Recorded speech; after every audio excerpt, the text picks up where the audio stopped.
No Bam Adebayo for the Miami Heat, but it doesn't matter. They get one of their best wins of the season because they're getting supporting efforts from all over the rest of the roster. We break down how the Heat beat the Bucks tonight and more coming up next.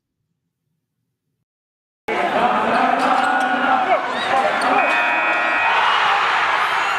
are Locked On Heat, your daily Miami Heat podcast. Part of the Locked On Podcast Network, your team every day.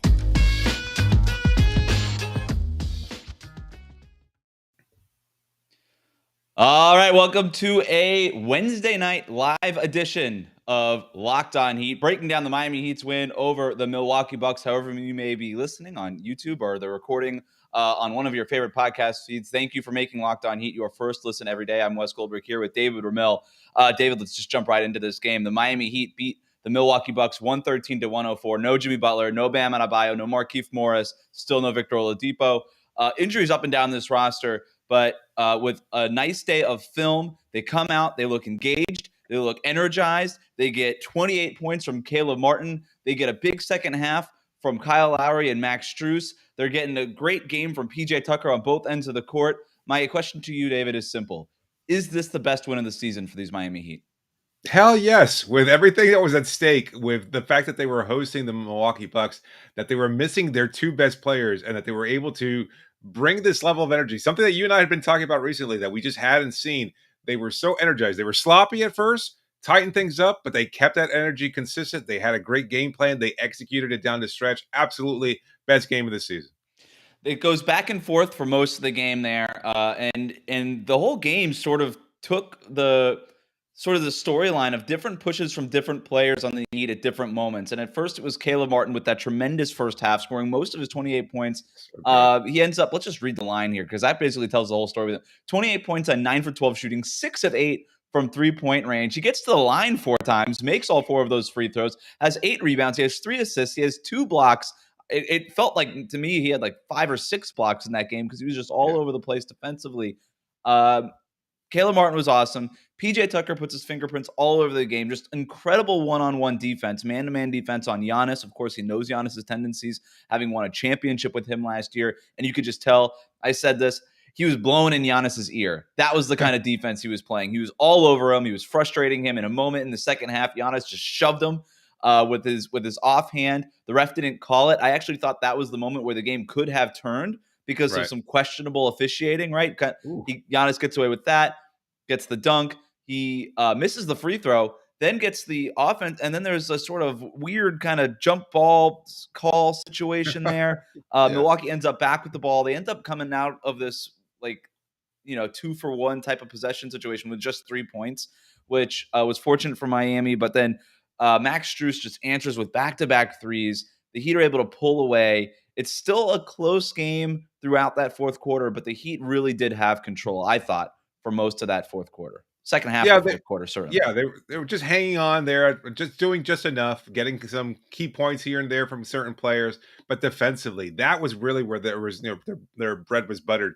They were so phenomenal. And I'm glad you brought up Tucker, because his footwork, his anticipation, just his timing, his toughness, everything you sign him for. This is the reason why Tucker is on this roster for these kind of matchups against Giannis, against Durant somewhere down the line. This is why you want him on the floor. That's why he's such a crucial player. And I tweeted this out during the game. I think his offense was phenomenal too. He had the floater. He was making sharp passes. I think a season high 8 assists to go along with those 15 career high. Yeah. Oh, career high. Well, it's a career high. Amazing. He finds spots, just was getting everybody good looks. Phenomenal night for Tucker. Incredible. I mean, so many great performances. I'm sure we'll talk about them throughout the show, but Tucker was great for 48 minutes there. I mean, Martin was phenomenal. We haven't even talked about KZ Okpala coming up and making some big plays down the stretch, getting a big block, having a nice 3-pointer there when Miami, again, needed just enough scoring to be able to stem the tide there and to be able to keep Milwaukee at bay. To see KZ have maybe his best game in a Heat uniform. Oh, definitely. I mean, you mentioned that 3 there in the corner that he made. That was huge. That was like, that reminded me, that was like a Big Shot Bosch type of shot where it's you needed something like that in that moment. The Heat were still up at that point, but the Bucks were still hanging around. You just needed there was like a 2-minute stretch there in that fourth quarter where they weren't scoring. They were just kind of ticky-tack fouls were being called and stuff like that. And there were a little bit of rut. KZ Okpala hits that three. Between them running that handoff for Max Strus in the fourth quarter, who played that fourth quarter spot instead of Duncan Robinson. They just ran it like clockwork over and over and over again. They were getting those from him. Caleb Martin has that dagger dunk at the end just to sort of seal the deal. And I thought that stretch there from the Max Strus handoff threes to the KZ Okpala corner three to that Caleb Martin dagger dunk, all of that happening in the second half of that fourth quarter and in that final 2 minutes of the fourth quarter in regards to KZ and Caleb Martin. How to summarize that entire game? Yeah, you got a nice contribution from Kyle Lowry in that second half. Well, 16 points in that third quarter really sort of broke the game open for Miami. But you weren't getting much from Tyler Hero. Obviously, no Jimmy. Obviously, no Bam. It was those guys. It was those depth pieces getting it done for Miami. And that's what was missing. I mean, it just felt like in this last week, David, it was like without Jimmy, without Bam, it was sort of Kyle Lowry, Tyler Hero, and a bunch of role players. And those role players stepped up tonight. It was at home, and it was against a big opponent that they wanted to beat after getting washed by them over the weekend. But I thought, Erik Spoelstra came out at the end of the other game and the last game and said, hey, I need to do better. I need to get these guys more organized. They had a whole day of film on Tuesday. They come out Wednesday looking fresh, energized, crisp, ready to go. I thought it was probably the most important practice/film that the Heat have had all year because they bounced back with a big win, what we're considering their best win of the season with all things considered here. And it feels like this is the Heat that we saw early in the year. Crisp passing, great man-to-man defense, chasing off after offensive rebounds, being opportunistic in those important pockets of the game. This was the Heat that we saw early in the season, the one that has gotten away from us the last couple of weeks. I think they're back here. I think this was a refreshing, big, vitalizing win for them. A reminder that they're as good as they can be. Like it started off so shaky, despite the energy being there, mostly because of Caleb Martin and his incredible performance. You were getting some really shaky guard play from Lowry and Hero. 5 turnovers apiece in the first quarter. They just looked really bad, forcing the issue a little bit. The timing was off. Lowry by and large missed his first 6 threes. Oh yeah, it was brutal. What a turnaround game for him, because in the third quarter, he just remembered, oh, yeah, I'm a Hall of Fame point guard. I can do this. He was aggressive, taking the three-point shot, was just taking it to Drew Holiday. It looked like they were having a nice battle between the two. Holiday mostly won that battle, but, well, you know what? It doesn't matter because Lowry won the game. That's really what counted. Let's get to some Bucks stuff here, too, because I think it's important. 15 points for Giannis on 13 shots. Again, you go back to P.J. Tucker, his 13. Defense. 4 of 13 overall, 6 rebounds, 4 assists. He was a minus 11 in that game. Chris Middleton was okay for them, 20 points on 5 for 13. Drew Holiday had a nice game for them, 27 points on 12 for 17. They got, other spots, 18 points from Bobby Portis, 8 from Grayson Allen. You're getting 6 points from Connaughton off the bench. I thought Ronnie Hood was good for them coming off the bench on both ends of the floor, all these things. It wasn't like the Bucks played poorly, but being able to limit Giannis in that way, the Heat don't do it every time to Giannis, but it feels like they do this more to Giannis than any other team, right? Because now, for sure. Before it used to be Jay Crowder, now it's PJ Tucker.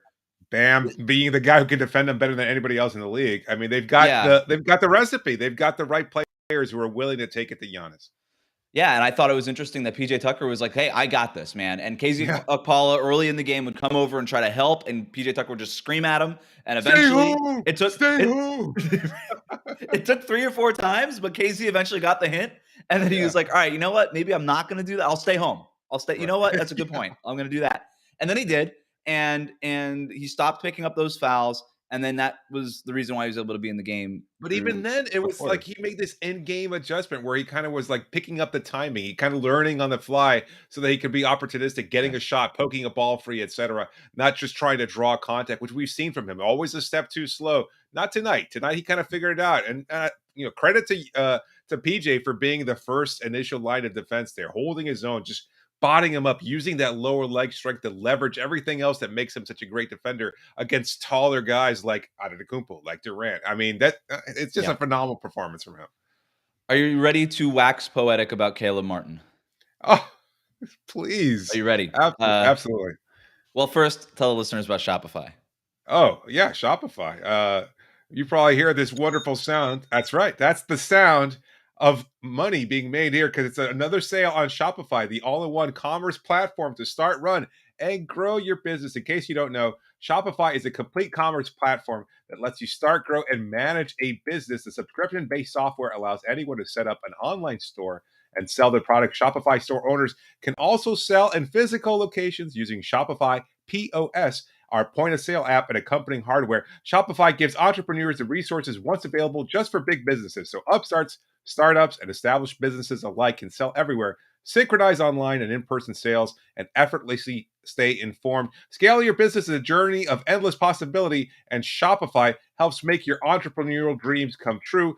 I love how Shopify has all the tools and resources that make it easy for any business to succeed from down the street to around the globe. So go to shopify.com/lockedonnba, all lowercase, for a free 14-day trial and get full access to Shopify's entire suite of features. Grow your business with Shopify today. Go to shopify.com/lockedonnba right now. That's shopify.com/lockedonnba. And do you know why free trials renew without your consent? Because it's a business scam out to get you. Don't let greedy corporations pocket your money. Download Truebill to take control of your subscriptions. Truebill is a new app that helps you identify and stop paying for subscriptions you don't need, want, or simply forgot about. On average, people save up to about $720 a year with Truebill because companies make subscriptions hard to cancel. Truebill makes it incredibly simple. Just link your accounts and Truebill will cancel your unwanted subscriptions in one tap. And your Truebill concierge is there when you need them to cancel unwanted subscriptions so you don't have to. Truebill has over 2 million users, and it's helped them save, get this, $100 million. Don't fall for subscription scams. Start canceling today at truebill.com/lockedonnba. Go right now, truebill.com/lockedonnba. It could save you thousands a year. Go to truebill.com/lockedonnba.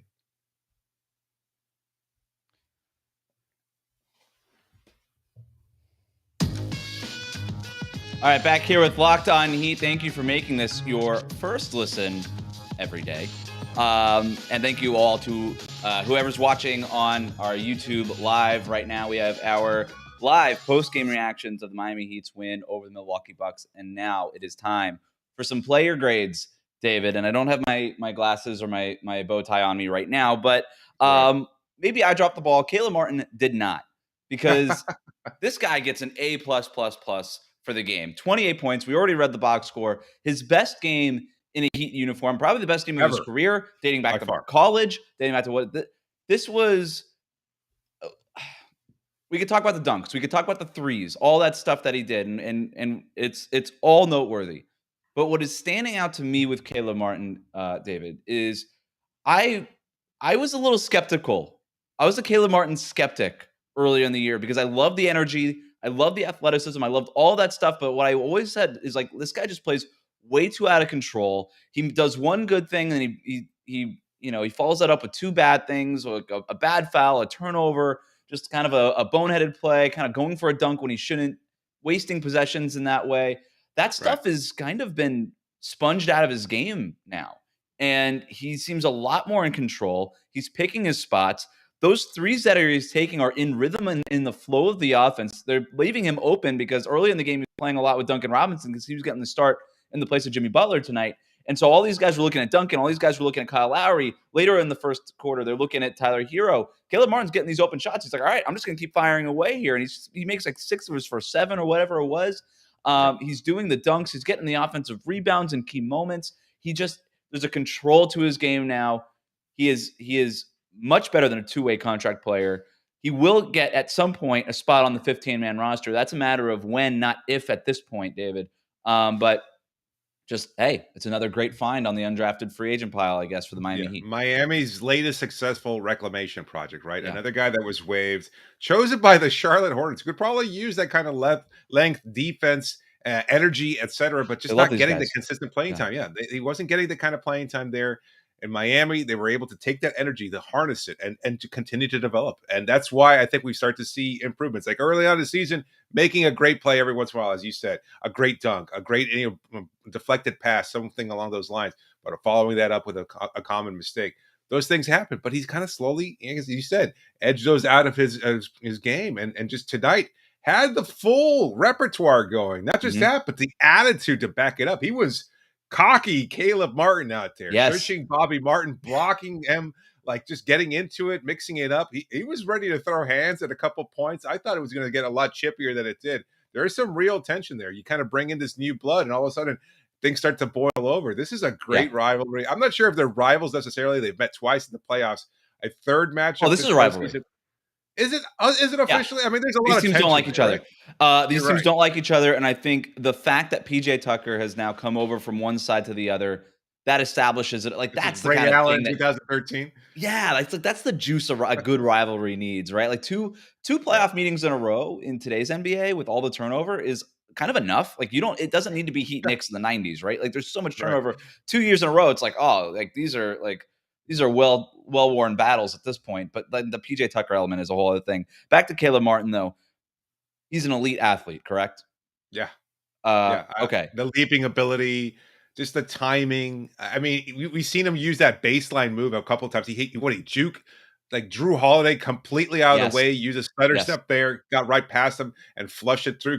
Middleton, as they said, making a business decision to get out of his way. A phenomenal play from him. You don't get wide open dunks against Milwaukee. That's the whole point of their defense. You don't get wide open dunks against Milwaukee. Giannis is the best help defender in the NBA, one of the best help defenders in NBA history. I know they don't have Brook Lopez in there. I don't care. We should point that out. But Drew Holiday, Chris Middleton, they don't let guys get by them very often. And if they do, Giannis is always there to clean it up. And Giannis does not have the Jimmy Butler assignment to worry about in this game. You don't get those kinds of dunks against the Bucks. Caleb Martin got like 3 of them tonight, it felt like. Certainly one of them, the one that you talked about. 2 that I could think of off the top of my head, but yeah, Caleb Martin is there, and now the 3-point shot is coming along. And I heard the Heat broadcast talk about this. I've heard the ESPN broadcast tonight. Caleb Martin, 31% from 3 coming into this game, but in the 6 games before this game, Caleb Martin's last 6 games entering tonight, he was shooting almost 44% from 3-point range. It's a small sample. It was I believe 7 of 16. I have it written down here. 7 of 16. In the last 6 games. Tonight, obviously, that percentage is going to go a lot higher after a 6 for 8 night. So he's shooting like 50% or something in his last 7 games. 13 of 24, right? That would be the numbers there. So that's over 50%. So almost like 55% shooting from 3-point range. That's pretty good. That's Curry-like, I think. It is Curry-like, and it's a small sample. But I think it's an important sample because I think it just goes hand in hand with some of that growth that we're talking about. With more control, taking the right shots in the flow of the offense, that 3-point shot is going to come. It still looks a little funky to me. I kind of feel like he shoots coming down a little bit, but it works for him lately. And if that shot is going, though.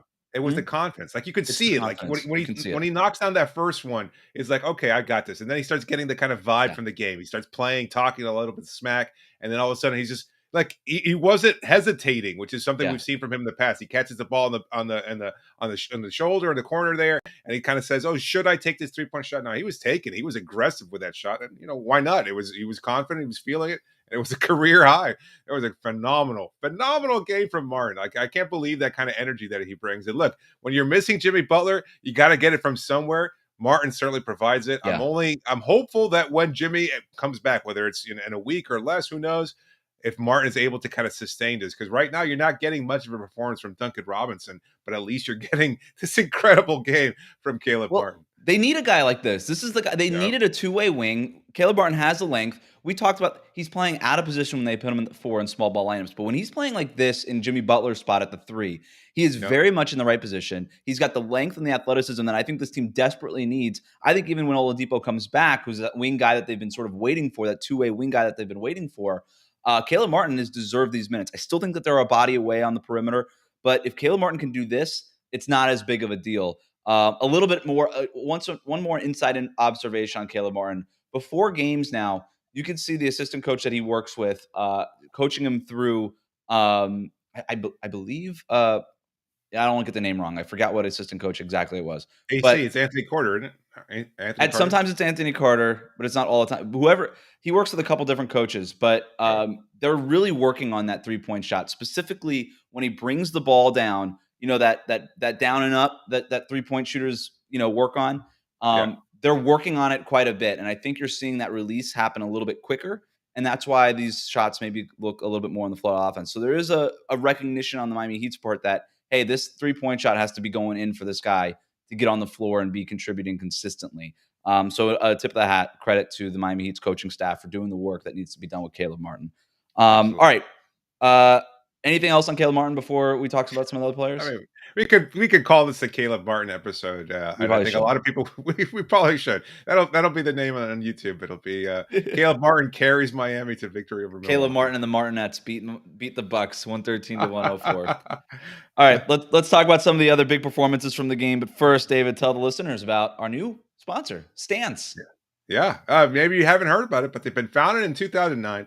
Stance Apparel represents a radical reinvention of socks, underwear, and active apparel with a sharp focus on comfort, quality, and creativity. Stance brings an atypical aesthetic alongside some of pop culture's hottest collaborations for the ultimate in style and self-expression, because everything you wear should be a direct extension of who you are and how you feel. Kind of like the Tyler Hero of socks, underwear, and active apparel. How soft and comfortable do they feel? They feel incredible.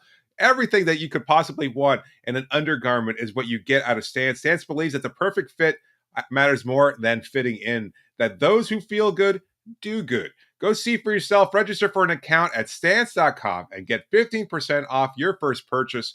Use the promo code LOCKEDON at checkout to apply. Enjoy the color and comfort of a life less ordinary with Stance. That was the wrong sound. Let's do this. No, one. because that's Caleb Martin. That's money, baby. That's money. I love it. Billy Kuhn writes in, Caleb and Strus are solid. It's nice to know guys like them can come off the bench as well. Can I buy real estate on Martin Island? Hell yeah, everybody's invited. Martin Let's all be there. Key Martin? Key Caleb? Caleb Key. Caleb Key. Sheldon Fisher. We need some boosters to pay Caleb Martin. I love that. Yeah. We need some boosters, maybe some University of Miami hospital money. Get him that Mario Cristobal contract. I love it. All right. Thanks for everybody that's posting in the chat here. Let's get to some other player grades really quick. We talked about PJ Tucker. The grade that we're giving him, another A plus, right, from PJ Tucker. Is there anything else we could say about PJ's defense? Because I think when you unlock this version of PJ Tucker, and I don't know if it was just the fact that Giannis was the other guy on the other side of the court, we hadn't seen this level of intensity from PJ Tucker, and I would say about 2 weeks. And when he plays like this, it's a game changer. Defensively, it's a game changer. The way he fights after rebound, I don't even care if he gets the rebound half the time. He's just mucking it up. He's making it hard. I mean, for other guys, he's fighting for a knife in the mud, to use a Succession term right now. And it has an impact on the way the other team plays. It has an impact on the energy that his teammates play with and respond to him with. And when he's knocking down the threes, when he's going to that floater, he had that great little jump hook in that first half. I know we've seen this floater over and over in the lane, but he made that over like 3 Bucks defenders. And I was like, whoa, what's going on here? This version of PJ Tucker changes everything. Passing on the move, like off the dribble. I mean, like, it was really, really, really great performance from him. I don't know how much more you can add. It's just like, obviously the Antetokounmpo matchup, not just is there an extra level of hype about it, but also it's the right kind of matchup for PG to dominate, because Antetokounmpo relies so much on his physicality because he's so much bigger, faster, stronger than everybody else. But Tucker doesn't care. He uses his size, as limited as it is, his strength and his leverage to be able to just challenge things. When you have a guy like Antetokounmpo that doesn't have much of his offensive repertoire, he's basically just relying on that level of physicality to be as successful as he has been, which is pretty damn good. Tucker can mitigate that, at least hinder him a little bit. A lot of Antetokounmpo's points, remember, he only went 4 of 13. A lot of his points were at the free throw line on some really dubious foul calls. So I think it was a phenomenal performance from Tucker, and hopefully we'll continue to see more of this later on. He should take Saturday off at this point. He needs the next 2 days off because it was a hell of a game from him. You love just giving players off. That's like I think that's your shtick for the season. You just want, like, let's give Duncan Robinson days off. He's 30. Yeah. No. These guys need this time. He's 36. The hell with that, David. They got a big game Saturday against Chicago. I say you continue the momentum. I'm just throw them all out there. This is the time. This is the time to just wear them down. December. Everybody knows December basketball is really when it matters. Yeah, exactly. But that kind of relates to the big question I want to ask you. Let's zoom out a little bit. I think we've pretty much covered the bases on this game. Mm-hmm. This was a really good win. The depth really stepped up. but it was at Yep. home. The Yep. depth stepped up in a big way because Caleb Martin scored 28 points and Max Strus had a really big fourth quarter. Do the Heat have enough depth at this point? I think so. I'm leaning there. I've been leaning there for most of the season. We've seen big performances from bench players, and that's kind of what it was. Look, we can't take away from the fact that as strong as these performances were, Kyle struggled in the first half. Duncan was basically a non-factor. Just didn't seem like he was as engaged as we've seen him over the last week or so.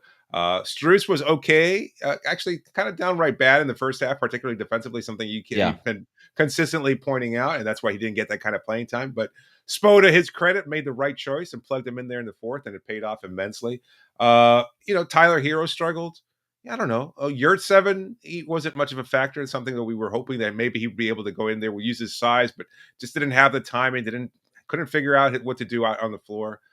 Yes, I think you have enough depth, but you're kind of relying on these players to kind of carry this team. It kind of reminds me a little bit of some of the lesser versions of the Heat, like those years in between the big three and Jimmy Butler's team, where you kind of were like hoping that Josh Richardson had a big game, or hoping that that Bumpy had a big game, where somebody had to find a way to step up because you weren't getting consistent offense. Now maybe that's kind of the way it feels, but at the same time, well, you're missing Jimmy, you're missing Bam. That's the big thing. That's what it is. And so somebody has to step up, but can they step up when Jimmy and Bam return and are taking away a majority of those touches? Right. That's the big question. And I think as long as they're starting to slowly build that kind of confidence and get these reps, it's only beneficial. The difference between these teams and those other teams in the past was they didn't have that superstar. There was nobody at the top of the hierarchy to carry them through that next level. Now you're getting all these great performances from other guys that know they can contribute, that know how to understand their role and how to play alongside a Jimmy and Bam. So I think yes, to answer your question, they do absolutely have enough depth. I still think they're a body away. And I don't think that's a huge statement considering they only have 14 of their 15 roster spots filled right now. I think even if you bring up Caleb Martin, I think there's maybe another move to be made. I don't think it doesn't need to be, big flashy John Wall, Kevin Love type of buyout guy. But even a guy like Terrence Ross, who there's been, rumors that he could get bought out by Orlando, or even like Garrett Temple, who could get bought out of, that dumpster fire happening in New Orleans right now. I like Temple. I just like a savvy veteran dude who could just be long, come off the bench, and just do something for you, who you could trust in a playoff type of setting. Not sure that counts for Terrence Ross, but he can be a bucket getter at some points. Yeah, that's the thing. So I don't know. But overall, you put Jimmy back on this roster, you put Bam on this roster. Starting lineup is healthy. Duncan Robinson is out of whatever this thing is. I think that there's enough here. But to me, just as big. I know Caleb Martin had the big box score, Max Strus with that big fourth quarter, all that stuff. That doesn't happen if not for the adjustments that Erik Spoelstra made. Going back to Baby Rage Miami here in the chat here, I love how Spo changed the lineup. That was part of it. You have Caleb Martin starting for Jimmy Butler instead of Tyler Hero. You put Tyler Hero back into that sixth-man role. It wasn't like Hero had a great game, but I think that empowered Caleb Martin to play his position like we were talking about earlier, and you get a huge energy boost from him. I think this could be one of this might end up being the worst game of Hero's season. I mean, it was not a great, Hero is going to come out and score 20 points every other, most every night. So I'm not worried about him. Yeah. He'll do it against the Bulls. He'll bounce back quickly. Yeah. So I think that was part of it. Okay. And then I think getting Max Strus into those actions, finally figuring out, okay, we can run him on those same Duncan Robinson dribble handoff type of moves. Before we were just sort of putting him out in the corner and just wishing for the best. And now you're using him. I thought what Erik Spoelstra did when he said, hey, I need to get this team more organized. They did film work and they came out tonight looking what, David? More organized. And I think that was the empower. That's what you have to do for these role players is you got to find ways. It's not just about running stuff for Bam and Jimmy and Kyle. They'll figure out their stuff. They don't need organization. That's actually that's what makes those guys so good is the improvisation in their game. But those other guys do need that organization. And I thought Spo did a great job of that balancing act. What? Okay, a quick question on Tyler. Why do you think he was so shaky with the ball? Well, why was he forcing those passes? Him and Kyle both with those number of turnovers, and Hero in particular just seemed like he couldn't quite figure out where Dwayne Dedmon was going to be or where anybody was going to be. He was watching these cutters go down the lane as he was handling the ball, and just the timing was bad. Can you just credit Milwaukee's length and their overall defense, or was there something off about Tyler that you saw? Because I don't know exactly what it was, but my initial sense it was Milwaukee's length, because they were keying into Tyler on a game without Jimmy, without Bam. We keep saying it, but that's like who are you going to key in on offensively? It's Tyler. Right. You know that Lowry is going to take a minute to warm up, and he's going to be looking to get other guys involved. Tyler's looking to just score right away. I thought Milwaukee just keyed in on him. They were doubling him. They were blitzing him. They were hedging him hard off of screens. And I thought the length was what gave him trouble. But I'd have to watch the game again. That was just my first, sort of reaction. Anything else? Do we have anything else on? What do you think about KZ Okpala? Let's end the show on this. KZ Okpala. Let's do 60 seconds on KZ. Best game of his Heat career. Not sure that we team high plus 23. Wes, he played 32 minutes. Dwayne Dedmon only played 13. Yep. I mean, unbelievable performance from Okpala. Did it defensively. We talked about how PJ Tucker got into him. He adjusted. He figured out what he had to do offensively. Hit big shots. I think this is the sort of game where, if we talk about the development, again, zooming out here, you talk about the development of KZ Okpala and how this moment with Bam out 4 to 6 weeks it's make or break for KZ. This was a really good game for him and could be sort of that momentum thing that he needs to kind of take that next step that he needs to take. One game against a big opponent and the biggest one of the season for Miami is nice.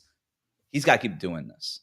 Yeah. And he's going to have limited opportunities, though, because, I mean, not every team is going to go small the way the Bucks did today. And I think that's where he's going to flourish. Now, we'll see, against Chicago. They've got a traditional center there in Nikola Vucevic, but I'm not sure who their backup is. I can't recall off the top of my head who it is, but maybe Okpala can continue to find some minutes there. Dedmon's going to have his hands full trying to limit what Vucevic can do. I don't think Okpala is strong enough to handle a Vuce matchup at this point in time. Maybe some occasional minutes here and there, but I'd like to see Tucker start on him too, because I think you kind of make Vucevic uncomfortable, challenge him out in the perimeter. If you do trot PJ out there, I think you start him on Nikola Vucevic and see what he can do, because I think that's a good matchup that Tucker might actually be able to mitigate an offensive-minded player. Like, Vuce is going to get his rebounds regardless, but maybe with Tucker's leverage and his strength and his ability to box out bigger players, maybe he can kind of take Vuce out of the game a little bit. We will have a recap of that game on Monday, right? But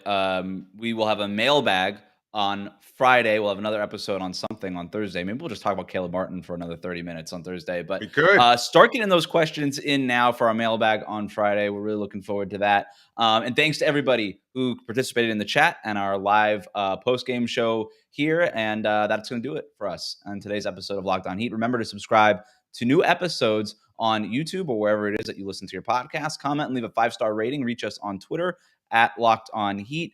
Thank you for making Locked On Heat your first listen every day. Now make your second listen Locked On Bets, your daily one-stop shop for all of your gambling needs. It's free. It's available on all platforms. David, thanks for joining me. What do we say around here? Wrap it up, B. That's right.